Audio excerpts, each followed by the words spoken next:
France 24's Jessica Lemasurier caught up with the head of the mission whilst he was in New York to find out what's on the cards.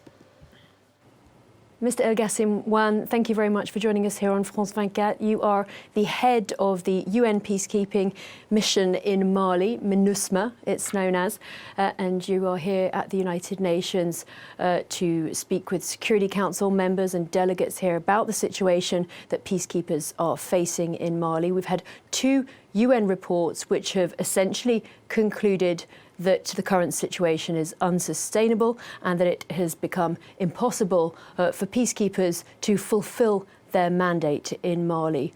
What is the situation like on the ground? There is no doubt that Minusma is operating in a difficult environment. That has been the case since 2013. But over the years, there have been a number of changes. One, the French force, Barkhane, which was tasked to carry out counter-terrorist operations, has left Mali since August last year.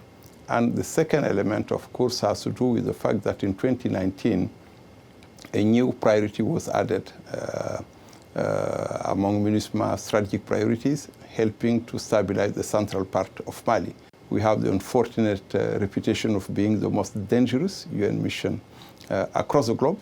That said, the mission has also accomplished much over the past 10 years, and that was reflected in the report we submitted to the Council. And in spite of the constraints, some work is being done.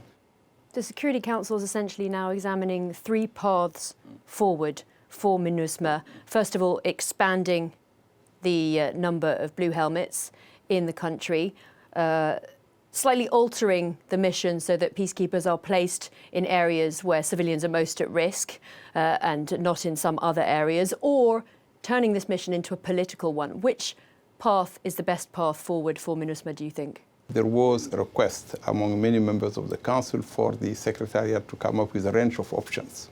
And that's why we came up with the range of possible options going to from an augmentation, which indeed is needed if the mission is to fulfill the entirety of its mandate. And there are 2 sub-options, one looking at an augmentation of 3,600 plus, and the other one at an augmentation of 2,000. Then if that is not possible, looking at a medium ground where we will keep the current strengths but try to consolidate the footprint of the mission so we can focus on areas of particular concern. And then the option number 3, where it would be more cost-effective to transform the mission into a special political mission. Stabilizing Mali is not only a requirement for Mali and its people, it's a requirement for the entire region. There is no way we could stabilize the region without stabilizing in Mali. So continued support, continued attention from the Council is an absolute necessity. Thank you very much for speaking to France 24, Mr. Wane. Merci.